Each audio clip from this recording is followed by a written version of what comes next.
बिस्मिल्लाहिर्रहमानिर्रहीम। प्रोग्राम में खुश आमदीद। वफाकी शरई अदालत एक अहम फैसला देने जा रही है। मुल्क में सूदी निज़ाम के हवाले से कल फैसला मुतवक्का है। फैसला महफूज कर लिया गया है। उस फैसले के इम्प्लीमेंटेशन क्या होंगे, उस फैसले के बाद पाकिस्तान से सूदी निज़ाम का खात्मा किस हद तक मुमकिन हो सकेगा। हमारे साथ मौजूद है नायब अमीर जमात इस्लामी फरीद पराचा साहब, उनसे गुफ्तगू करते हैं। पराचा साहब, बहुत शुक्रिया आपके वक्त का। पराचा साहब, 1991 में एक फैसला आता है, उसके बाद अपील में चले जाती है सुप्रीम कोर्ट के वफाकी शरई बेंच के अंदर, और उसके बाद हम देखते हैं कि ये केस आज 20-22 साल होने को आ रहे हैं, लेकिन केस का फैसला हो नहीं पाता। कहां पर रुकावट थी, कौन रुकावट था? ये सारे मामला जो है वो विल का है कि यानी आपकी मर्जी नहीं है। ये वो मामला है सूद का कि जिसके बारे में अल्लाह और रसूल की तरफ से ऐलान जंग है। तो गोया कि हम अल्लाह और रसूल के इस ऐलान जंग में जंग की दूसरी तरफ खड़े हैं, और फिर हमें कोई ख्याल नहीं है कि हम ये जंग नहीं जीत सकते। यहाँ 1991 में फ़ैसला हुआ, बड़ा तारीख़ी फ़ैसला था। बहुत अच्छे जजेस थे जिन्होंने फ़ैसला दिया, हर एक चीज़ उसमें वाज़ेह थी, और 6 महीने की मोहलत दे दी। लेकिन 6 महीने की मोहलत के अंदर ही हमारी हुकूमत भी उस वक्त की और UBL भी ये अदालत के अंदर चले गए, सुप्रीम कोर्ट शरीयत अपीलेट बेंच में, और स्टे वहाँ से लिया, और 7-8 साल फिर पूछा ही नहीं है। इस दौरान सूदी स्कीमें पहले से जारी थी, उनको जारी रखा, नई सूदी स्कीमें जो हैं वो भी जारी कर दी।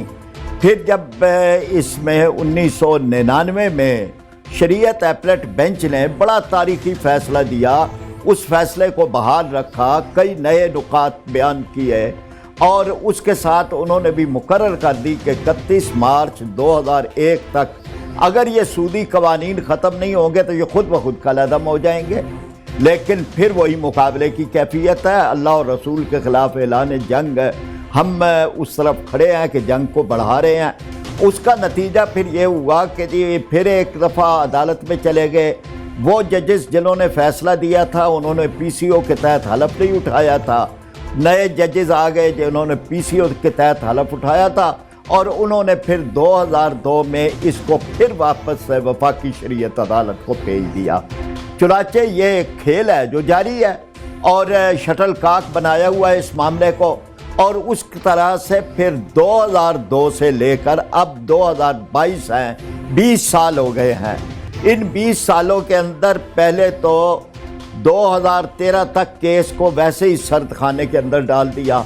2013 में दरख्वास्तें हमारे देने पे उसको शुरू किया गया, और 2015 से समाअत शुरू हुई, लेकिन 2-3 बेंचेस बने, ख़त्म हो गई उनकी मुद्दत, कोई फ़ैसला नहीं दिया गया।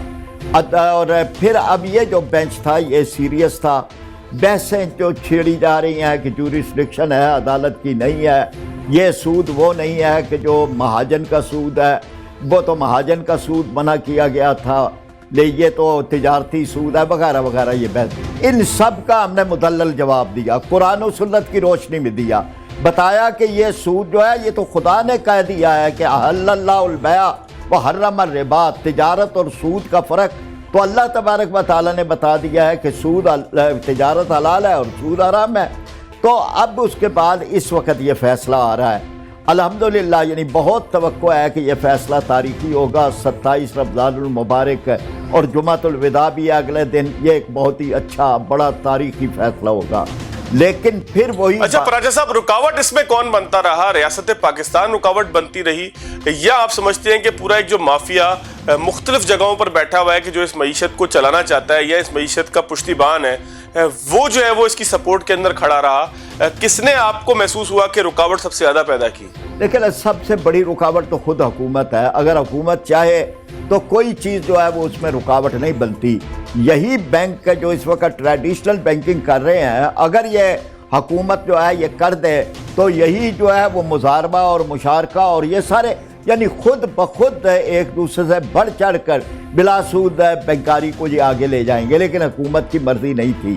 फिर वो माफियाज जिनकी आपने बात की, बिल्कुल है, यानी जिन्हें फ़ायदा है, पैसे से पैसा कमा रहे हैं, कोई उन्हें उनका जो है वो नहीं है, वो इधर से पैसे वो लेते हैं, फिर उसी पैसे को आगे जो है वो सूदी स्कीमों पे चलाते हैं, उसमें से एक फ़र्क जो है वो हासिल करते हैं। तो गोया कि ये पैसे से पैसा जनरेट करने वाला माफिया, और वो माफिया की जो महंगाई कर रहा है, जो यहाँ पर अशियाए खुर्द और नोश को महंगा कर रहा है, उनको ये सूट करता है कि ये सूदी निज़ाम जारी रहे, तो वो भी इसमें मौजूद थे। तो बहरहाल यानी अच्छा पराजा साहब, अगर फैसला आ भी जाता है, वफाकी शरई अदालत ये फैसला देती है कि मुल्क से सूद का मुकम्मल खात्मा करें, एक डेडलाइन भी दे देते हैं, तो जाहिर है कि फिर भी एक चांस मौजूद है कि सुप्रीम कोर्ट में एक और अपील जाएगी और फिर एक तवील बहस शुरू हो जाएगी। आप तवक्का करते हैं कि एक स्टेप कम से कम हम आगे बढ़ेंगे, या आपको लगता है कि अगर फैसला आ भी जाता है तो हम वहीं खड़े रहेंगे क्योंकि सिस्टम ने वैसे ही मजामत करनी है? देखें ना जी, एक तो यह है कि इस हुकूमत का इम्तिहान है, आगे पीछे जो इस्लाम की बड़ी बातें करते हैं और बड़ा दूसरों पे तनकीद इस्लाम के हवाले से करते हैं, अब इनके पास आएगा मामला तो इनके साथ उलमा की एक जमात मौजूद है, उनका भी इम्तिहान है कि वो उस कोलेशन गवर्नमेंट के अंदर शामिल हैं, और कोलेशन गवर्नमेंट में अगर उलमा की जमात शामिल है और फिर वो सूद के खात्मे की इस फैसले को वेलकम नहीं करते और ऐलान नहीं करते कि जी हम जो है वो इस पर मिनो अमल करेंगे, और फिर उसके बाद अपील पर चले जाते हैं, तो ये तो बहरहाल उनके लिए भी एक इम्तिहान होगा कि वो फिर इस हुकूमत के साथ कैसे रहेंगे, कि जो हुकूमत अल्लाह और रसूल के ख़िलाफ़ ऐलान जंग कर रही है, जंग जारी रखे हुए है। और मैं यानी ये अर्ज़ करूँ ना, तबाह हो गए हैं, हमारी मईशत तबाह हो गई है। हमने क्या पाया इस जंग से? आज जो है 56,000 अरब रुपए का कर्जा है, 130 अरब डॉलर का कर्जा है, डॉलर 190 रुपए तक। हमने अपने मुल्क को गुर्बतों में डाल दिया, मईशत तबाह कर दिया है, लेकिन इस जंग को बंद करने के लिए नहीं तैयार। अच्छा पराजा साहब, इससे पहले जो हुकूमत थी वो तो रियासत मदीना की एक दावेदार थी, तो क्या उन्होंने भी मज़ामत की कि सूद का सिस्टम इसी तरीके से जारी रहे? बिल्कुल की जी। अनवर मंसूर खान साहब अटारनी जनरल थे, उन्होंने आके इसी अदालत के सामने ये कहा कि हमें कोई एतराज़ नहीं है कि अदालत जो है वो सुने, इसके दायरा समात पे हमें कोई एतराज़ नहीं है। उसको 2 हफ्ते बाद उनको तब्दील कर दिया गया। जो नए अटारनी जनरल आए, ये इसी हुकूमत के दौर में जो पिछली थी, नए अटारनी जनरल आए, उन्होंने आके कहा जी मुझे एतराज़ है। मैंने फिर अदालत में कहा जी स्टेट का तो एक मौक़िफ़ आ गया है, आपके रिकॉर्ड का हिस्सा है, अब मेरी राय के ऊपर यू टर्न लेने की आप इजाज़त न दें। तो गोया कि इस हुकूमत ने भी इसमें रुकावट डालने की पूरी कोशिश की है। यह रियासत मदीना का नाम लेकर जो चीज़ की जाए उस पर तो शिद्दत और बढ़ जाती है कि आप नाम रियासत मदीना का ले रहे हैं और सूद को आप तकवीयत दे रहे हैं। अच्छा पराजा साहब, एक आखिरी मिनट है, मैं चाहूँगा आप कंक्लूड करें बहैसियत एक पाकिस्तान की एक सियासी जमात, क्या आप इस चीज़ को आगे लेके चलेंगे सियासी मैदान के अंदर, अवाम में शऊर के मैदान के अंदर, कि अगर एक वफाकी शरई अदालत फैसला देती है कि मुल्क से सूद का खात्मा हो, तो आप इसके हवाले से तहरीक चलाएंगे, या बस जिस तरीके से जो है वो अदालतों के अंदर कार्रवाई चलती है तो साल साल इंतजार करेंगे? क्या लाएमल होगा बहैसियत जमात इस्लामी आपका? जी बहुत अच्छा आपका सवाल है। लेकिन अदालती जंग तो हम लड़ेंगे, लेकिन हम सड़कों शाहराहों पे लड़ेंगे। इनको सूद के खात्मे के लिए किसी अदालत के फैसले की ज़रूरत नहीं है। आइन का आर्टिकल 38F इनको पाबंद करता है, रियासत को पाबंद करता है, तो ये अदालती, लेकिन हम सड़कों पे आएंगे, हम मज़ाहमत करेंगे, हम मिंबर और महराब को मुतहर्रिक करेंगे। इस वक्त भी तहरीक इंसदाद सूद मौलाना ज़ाहिद राशिदी की सरबराही में चल रही है, हम उसमें उसका एक बड़ा अहम हिस्सा है। तंजीम इस्लामी इसमें बड़ा अहम रोल अदा कर रही है। हम सबको इकट्ठा करके इनके लिए हम उन बैंकों का बाइकाट करवाएंगे इंशाअल्लाह ताला, कि जो बैंक सूद के ख़िलाफ़ फिर हक के अंदर चले जाएंगे और फैसले के ख़िलाफ़ अदालतों में। तो हम इसी तरह आवाम को, वैसे हम ताजरों को अपील करेंगे कि आप इस सूदी निज़ाम का बाइकाट करें। तो हम इन आराम से नहीं बैठेंगे कि ये फैसला हो गया बस फिर उसके बाद अब हमारा काम ख़त्म हो गया, हम अपने इस काम को जारी। माहिरीन मईशत की हम कॉन्फ्रेंस से बुलाकर बताएंगे कि जी इसके अमली तरीके ये हैं, इसका क्या क्या मुआशरे को फ़ायदा होगा। तो इंशाअल्लाह ताला हम इस पे इल्मी काम भी, अमली काम भी, सड़कों शाहराहों का भी और दबाव डालने का भी ये सारा करेंगे। बहुत शुक्रिया फरीद परवेज़ साहब। एक ब्रेक लेते हैं, ब्रेक के बाद आगे। ब्रेक के बाद खुशामदीद। हमारे साथ मौजूद है मारूफ माशी तज्ज़ियाकार डॉक्टर शाहिद हसन सिद्दीकी साहब। डॉक्टर साहब बहुत शुक्रिया आपके वक्त का। डॉक्टर साहब, सूदी निज़ाम, सूदी बैंकारी, सूदी मईशत, पाकिस्तान पे सूद की लानत, ये तमाम मामलात, तमाम नारे हम सुनते तो रहते हैं, लेकिन इसको रोकने में और इसकी इम्प्लीमेंटेशन में कि पाकिस्तान के अंदर एक ऐसा निज़ाम हो कि जो सूद से पाक हो, اسٹیٹ بینک آف پاکستان کا کیا رول رہا ہے, کہاں پر ناکامی ہے اور کہاں پر آپ سمجھتے ہیں کہ کچھ نہ کچھ کنورژن ہوئی ہے؟ پہلے میں بتا دوں کہ آئین پاکستان کی شق 38F اس میں یہ کہا گیا ہے کہ ریاست کی یہ ذمہ داری ہے کہ جتنی جلد ممکن ہو ربا کا خاتمہ کر دیا جائے معیشت سے. تو ہمارا جو فیڈرل شریعت کورٹ ہے اس میں 2002 سے یہ مقدمہ چلا آ رہا تھا جو چند گھنٹے کا تھا, اور اب یہ ابھی تک یہ حتمی فیصلہ ہی نہیں ہوا کہ سود اسلام میں حرام ہے کہ نہیں, نمبر 1. نمبر 2 یہ کہ حکومت نے اور اسٹیٹ بینک نے مل کے یہ پالیسی بنائی ہے کہ سودی نظام بھی چلتا رہے اور سو کالڈ اسلامی نظام بھی چلتا رہے. تو یہ صورتحال تو ایسی ہے کہ پہلے تو یہ غیر اسلامی ہے, کیونکہ سود حرام ہے تو حکومت کو یہ حق نہیں پہنچتا کہ دونوں نظاموں کو ساتھ چلائے. دوسرے کہ جس طریقے سے پروگریس ہو رہی ہے اس میں یہ ذمہ داری سے میں کہہ سکتا ہوں کہ اس صدی کے آخر تک خدا نخواستہ پاکستان سے سود کے خاتمے کا کوئی امکان نظر نہیں آ رہا. اس کی وجہ یہ ہے کہ آپ دیکھیے کہ جو کچھ اسلامی بینکاری کے نام پر ہو رہا ہے وہ سود سے بہت زیادہ مختلف نہیں ہے, صرف جو ہے نا نام بدلا گیا ہے, باقی اس کی روح میں جو ہے وہ سود ہی شامل ہے, نمبر 1. دوسرا یہ کہ جو پاکستان میں چند فیصد لوگ ہیں جو اسلامی بینکوں سے قرضے لے رہے ہیں, باقی ابھی تک پریفر کرتے ہیں کہ وہ سودی بینکوں سے ہی لے رہے ہیں, نمبر 1. دوسرے کہ جو اسلامی بینکوں سے کام کر رہے ہیں وہ سودی بینکوں سے بھی کام کر رہے ہیں, یعنی وہ کہتے ہیں یہ بھی ایک اور طریقہ ہے کہ ہم یہاں سے بھی قرضے لے لیں یا یہاں سے ڈپازٹ پر الگ الگ دکانیں ہیں, یعنی کہ جس بھی دکان پہ جانا چاہے چلے جائے, فرق نہیں پڑتا کہ بورڈ کون سا ہے. نہیں, کوئی فرق نہیں پڑتا, اس لیے کہ وہ دونوں بینکوں سے ڈیل کر رہے ہیں. اور جیسے میں نے آپ سے کہا as a chairman research institute of Islamic banking, کیونکہ جو سپریم کورٹ میں جب یہ مقدمہ تھا تو میں نے ان کی معاملت کی تھی اور 4-5 گھنٹے تک پوری تفصیل بتائی تھی جس کا ان کے ججمنٹ میں حصہ ہے. تو میں اس بنیاد پر یہ کہہ سکتا ہوں کہ جو اسلامی بینکاری کا نظام پاکستان میں نافذ ہے, چند درجن علماء کے علاوہ وہ کوئی بھی اس کو اسلامی تسلیم نہیں کرتا, اور یہ کہہ سکتے ہیں کہ اسی کے بینچ مارک پر ہے. اگر سود کی شرح بڑھتی ہے تو اسلامی بینکوں کی شرح منافع بڑھ جاتی ہے, سود گرتا ہے تو اسلامی بینکوں بھی کی. لیکن ڈاکٹر صاحب ہم یہ کہہ تو سکتے ہیں نا, بینچ مارک پہ چلا رہے ہیں, نمبر 1. ڈاکٹر صاحب قطع کلامی کی مدد, لیکن ہم یہ تو کہہ سکتے ہیں نا کہ کم از کم اس جانب ایک قدم تو ہے کہ جہاں پر کم از کم آپ کو محسوس ہوگا کہ خواہش ضرور موجود ہے کہ سسٹم سے سود کا خاتمہ ہو, پھر چاہے آپ یہ کہہ لیں کہ ابتدا کے اندر وہ اتنی خوبصورت چیز نہ ہو کہ جس کو آپ عین اسلامی کہہ سکیں. نہیں, پہلی چیز تو میں نے آپ سے عرض کر دیا کہ اس صدی کے آخر تک خدا نخواستہ پاکستان میں سودی نظام پرورش پا رہا ہوگا. اگر اسٹیٹ بینک اس کو ڈینائی کر دے تو پھر بات کر لیں گے, اگر وہ نہیں کریں تو پھر ٹھیک ہے, نمبر 1. دوسرا یہ تھا کہ اسلامی بینکاری کے نام پر جب آپ سودی نظام کو پرورش دیتے ہیں تو جب یہ نظام ناکام ہوگا یا لوگوں کو یہ پتہ چلے گا کہ جناب اس میں تو دونوں میں تو کوئی فرق ہی نہیں ہے, تو ان کا پھر کمٹمنٹ یہ ہو جائے گا کہ جی یہ تو سود ختم ہی نہیں ہو سکتا, اعتماد ختم ہو جائے گا. اس لیے کہ قرآن نے جب یہ کہا تھا کہ جی سود حرام ہو گیا تو آپ کو یہ اختیار نہیں ہے. میں آپ کو جو ہے اسلامی فتویٰ بتا رہا ہوں کہ جب اسلام نے سود کو حرام کر دیا تو حکومت پاکستان یہ کسی کو یہ کیا اختیار ہے کہ جناب کہے دونوں نظام ساتھ ساتھ چلیں گے, تو یہ تو اس سے یہ صدی تک پہنچ جائے گی, نمبر 1. دوسرا یہ تھا کہ ہم نے جو کچھ دیکھا ہے وہ یہ تھا کہ اسلامی نظام بینکاری کے تحت جو کام ہو رہا ہے اس میں وقت گزرنے کے ساتھ سود کا عنصر زیادہ شامل ہوتا جا رہا ہے. سود جو اسلام کی روح تھی کہ ڈیل ناٹ انجسٹلی, نہ آپ کسی کے ساتھ ظلم کریں نہ کوئی آپ کے ساتھ ظلم کرے, تو یہ تو وہی کر رہے ہیں جو سودی بینک کر رہے ہیں.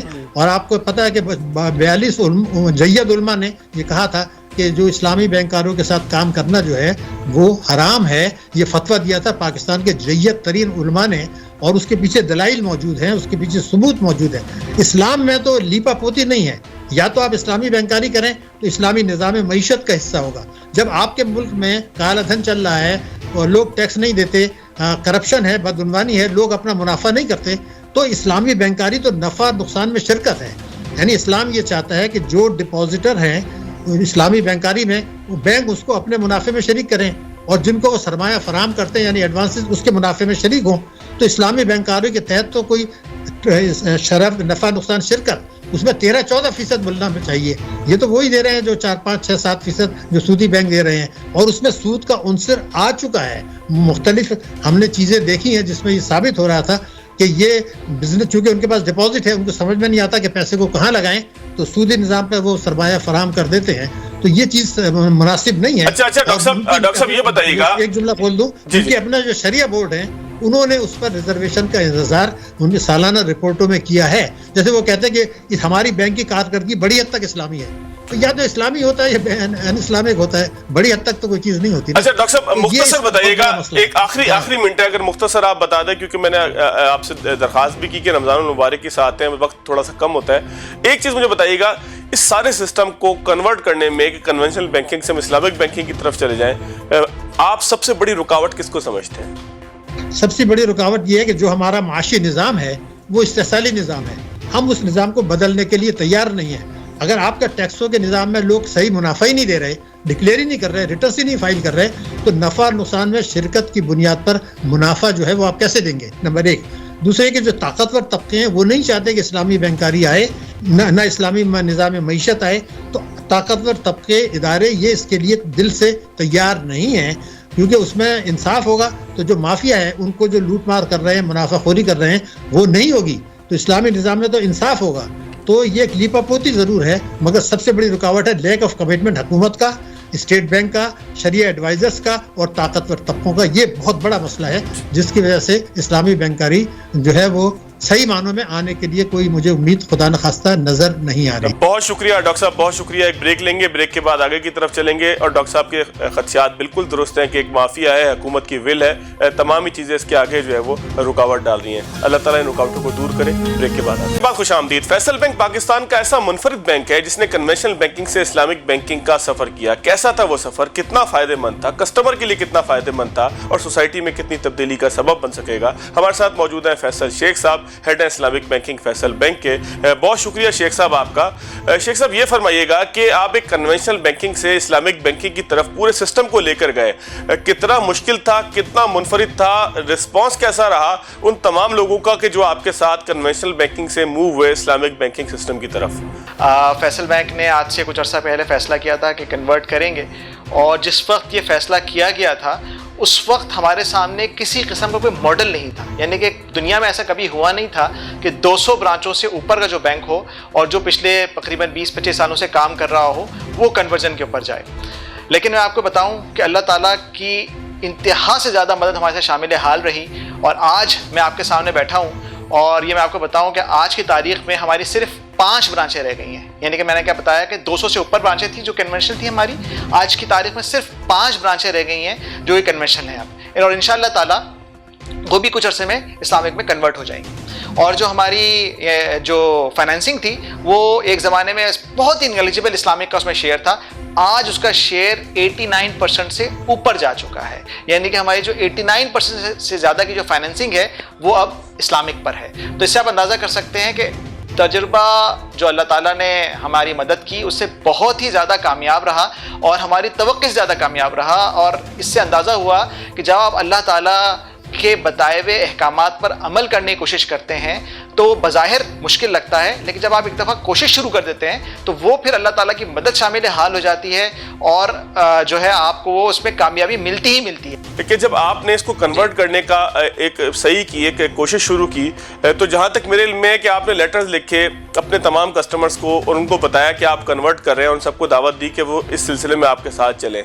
किसी सेक्टर से, किसी जानिब से कोई एतराज़ भी आया कि जहाँ पर लोगों ने एहतजाज आपसे किया हो कि जी हमने तो इस्लामिक बैंकिंग की प्रोडक्ट आपसे नहीं ली थी, हम तो कन्वेंशनल बैंकिंग की तरफ ही जाना चाहते थे, आप क्यों इस्लामिक बैंकिंग की तरफ जा रहे हैं? तो कहीं से एतराज़ आया किसी सेक्टर से? मैं आपको बताऊं, ये भी बड़ा सरप्राइजिंग फैक्ट है। अल्हम्दुलिल्लाह बहुत ही नेग्लिजिबल, यानी कि आज की तारीख में जैसे मैंने आपसे बताया कि हमने 200 से ऊपर ब्रांचें कन्वर्ट कर ली हैं और उनमें से इंतहाई आटे में नमक से भी कम से जो मिकदार है वो उन कस्टमर्स की है जिन्होंने इस बात से एग्री नहीं किया कि वो हमारे साथ इस्लामी बैंकिंग करेंगे। तो ज़्यादातर, यानी कि मैं आपको बताऊं 99% अगर मैं कहूँ तो गलत नहीं होगा कि वो कस्टमर्स थे जिन्होंने किसी किस्म का कोई एतराज़ नहीं किया, बल्कि हमारे साथ वो आज शामिल हाल हैं और हमारी इस्लामी बैंकिंग की प्रोडक्ट से फ़ायदा उठा रहे हैं। तो और फाइनेंसिंग साइड के ऊपर भी मेजॉरिटी कस्टमर्स, मेजॉरिटी, बहुत ही कोई एक आध कोई कस्टमर होगा जिसने कहा होगा कि मैं इस्लामी बैंक में नहीं काम करूंगा, बाकी सब के सब कस्टमर्स ने हमारे साथ बहुत ज़्यादा ताउन किया। और मैं इस सिलसिले में शुक्रगुजार हूँ स्टेट बैंक ऑफ पाकिस्तान का भी, जिन्होंने हमारे साथ ताउन किया और हमें इस बात को जो आज हमारी कन्वर्जन है इसको पॉसिबल बनाया। उनके ताउन के बगैर ये मुमकिन नहीं था। अच्छा, एक चीज़ मुझे बताइएगा कि आपका बिलीफ कुछ और हो सकता है, मेरा बिलीफ कुछ और हो सकता है, पाकिस्तान में रहने वाले हर फर्द का अपना अपना बिलीफ है और वो उसमें आज़ाद है। اس پہ ہم یہ ضرور کہہ سکتے ہیں کہ میری خواہش ہو، آپ کی خواہش ہو سکتا ہے بہت سارے لوگوں کی خواہش ہو کہ ہم اسلامک بینکنگ کی طرف چلے جائیں، لیکن اگر اس کو دنیاوی اعتبار سے دیکھیں، بیلنس شیٹ کے حساب سے دیکھیں، کیلکولیشنز کے حساب سے دیکھیں، تو فیصل بینک اسلامک بینکنگ میں جب آیا ہے تو پیپرز کیا کہتے ہیں، بیلنس شیٹ کیا کہتی ہے، کتنا فائدہ مند رہا ہے یہ ڈیسیجن؟ دیکھیں فیصل بینک جو ہے وہ اسٹاک ایکسچینج پہ لسٹڈ کمپنی ہے، اور آپ کے جو ہمارے جو فائنینشیلس ہیں وہ آن لائن بھی اویلیبل ہیں، آپ کہیں سے بھی جائیں اویلیبل ہیں، اور آپ کو یہ دکھے گا کہ جب سے فیصل بینک کی اسلامک بینکنگ کی جرنی اسٹارٹ ہوئی ہے، فیصل بینک کا جو پروفیٹیبلٹی ہے اس میں خاطر خواہ جو ہے وہ اضافہ ہوا ہے، اور پچھلے 2-3 سال سے تو مسلسل جو ہے نا ایک اچھے ریٹ سے نہ صرف گرو کر رہا ہے بلکہ منافع بخش بھی بہت زیادہ ہو گیا ہے۔ اچھا، تو اس سے آپ اندازہ کر سکتے ہیں کہ اسلامک بینکاری کا جو بزنس ہے جی آپ بات مکمل کیجیے گا۔ نفع بخش بھی ہے، اور میں کہہ رہا ہوں اسلامک بینکاری کا جو بزنس ہے وہ نہ صرف نفع بخش ہے بلکہ پاکستان میں اس کا بہت زیادہ اسکوپ ہے۔ میں آپ کو صرف 1 منٹ آپ کو لوں گا، آپ اسٹیٹ بینک آف پاکستان کی فگرز نکالیں تو جو اسلامک بینکنگ کی گروتھ ہے، جو ایسٹس کی گروتھ ہے پچھلے 2 سالوں سے مسلسل 30% سے اوپر ہے، یعنی کہ اگر آپ اسٹیٹ بینک کی ویب سائٹ پہ چلے جائیں اور اسٹیٹ بینک کا آپ ڈیٹا دیکھیں تو آپ کو دکھے گا کہ دسمبر 2020 کا بھی گروتھ ریٹ 30% ہے، اور دسمبر 2021 کا گروتھ ریٹ جو ہے وہ 30.6% پہ پہنچ گیا ہے، اس سے بھی زیادہ گرو کر گیا ہے۔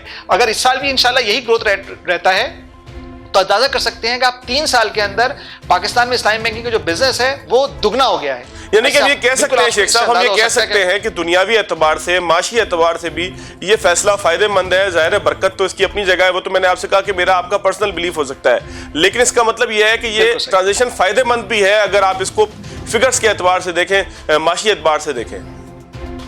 بالکل ایسا ہی ہے، ایسا ہی ہے، بالکل۔ اچھا، کتنی پروڈکٹس ایسی ہیں کہ جو آپ کو ڈراپ کرنا پڑیں کیونکہ وہ پروڈکٹس شاید اسلامک بینکنگ کے ساتھ نہ چل پا رہی ہوں، یا کتنی پروڈکٹس میں آپ کے اضافہ ہوا، آپ کو بینکنگ کرنے کے اندر سہولیات ملی ہیں یا کچھ مشکلات بھی آئی ہیں؟ کہ ظاہر ہے کہ آپ سوچیں کہ ایک عزیمت کا راستہ، تو اس وجہ سے ہم نے کچھ مشکلات بھی آئی ہیں۔ کیا مشکل کا معاملہ رہا ہے یا آپ کو ہر چیز کا اسلامی متبادل آرام سے ملتا رہا ہے؟ دیکھیں، جو پروڈکٹس جن کا استعمال ایک حلال ضرورت کے لیے ہے تو ان کا تو الحمدللہ اس وقت اسلامی متبادل موجود ہے۔ اس وقت کوئی ایسی پروڈکٹ نہیں ہے جو کسٹمر جن کی ایک حلال ضرورت ہے اور وہ ان کو کنونشنل بینکنگ کی پروڈکٹ سے کچھ فائدہ ہوتا تھا اور اسلامی بینکنگ میں اس کا متبادل موجود نہیں، بلکہ الحمدللہ میں آپ کو بتاؤں کہ فیصل بینک چونکہ کنونشنل بینک تھا تو ہمارے پاس کنزیومر کے بھی جو پروڈکٹس تھیں ان کی ایک بڑی تعداد تھی۔ آج کی تاریخ میں الحمدللہ فیصل بینک کے پاس اسلامک کریڈٹ کارڈ جو کہ ہم اسلامک نور کارڈ کے طور پہ ہمارے پاس متبادل کے طور پہ موجود ہے، اسی طرح سے اسلامک بینکنگ کی جتنی بھی سہولیات ہیں جو ایک کسٹمر کی حلال ضرورت کو پورا کرتی ہیں وہ موجود ہیں۔ ہاں، کچھ ایسی پروڈکٹس ہیں جیسے ایک میں آپ کو بتاؤں کہ بعض دفعہ ہوتی ہے کہ بھئی آپ ایک کسٹمر ایک پروڈکٹ لینا چاہتا ہے، رننگ فائنینس کے طور پہ لینا چاہتا ہے، وہ کہتا ہے جی مجھے پیسہ دو، میں بتاؤں گا نہیں کہ میں اس پیسے سے کیا کروں گا، میں اپنی کوئی بھی ضرورت اس سے پوری کر لوں گا، تو ظاہر سی بات ہے کہ شریعت جو ہے نا اس چیز کو پسند نہیں کرتی، تو چنانچہ اس کا متبادل نہیں ہے۔ لیکن جتنی بھی ایک بزنس مین کو ضرورت ہے، جتنی ایک عام آدمی کو ضرورت ہے، اس کو گھر کی ضرورت ہوتی ہے، اس کو گاڑی کی ضرورت ہوتی ہے، آج کل کے زمانے میں انٹرنیٹ پہ پیمنٹ کی وجہ سے کریڈٹ کارڈ ایک اہم ضرورت ہے، تو اس کا بھی اسلامی متبادل موجود ہے۔ اور اگر خدا نخواستہ کسی کو کوئی ایسی ضرورت پیش آ گئی ہے جو کہ بہت ہی ڈائر نیڈ ہے، مثال کے طور پہ خدا نخواستہ کسی کو میڈیکل کی وجہ سے، بچے کی تعلیم کی وجہ سے فائنینسنگ کی ضرورت ہے، تو الحمدللہ آج کی تاریخ میں اسلامی بینکنگ میں اس کا بھی متبادل موجود ہے۔ تو کوئی آج ایک عام آدمی پاکستان میں، جو پاکستان کا جو ہمارا ایک نظام ہے، ایک معاشی نظام ہے، ایک ضروریات ہیں لوگوں کی، تو اسلامک بینکنگ جو ہے تمام ضروریات کو پورا کر رہی ہے الحمدللہ۔ بہت شکریہ محمد فیصل شیخ ہمارے ساتھ موجود تھے، اور آپ کی گفتگو سے یہی محسوس ہوا کہ اسلامک بینکنگ جو ہے اس کے پاس تمام سولوشن موجود ہے۔ تو یہ سوال اٹھانا کہ شاید معیشت کو کوئی نقصان ہو جائے گا، یا یہ سوال اٹھانا کہ شاید اس سسٹم کے ساتھ، اسلامک بینکنگ کے سسٹم کے ساتھ ہم چل نہ پائیں گے، یہ تاثر مجموعی طور پر رد ہوتا ہے۔ آج کے پروگرام سے اتنا ہی، اگلے پروگرام تک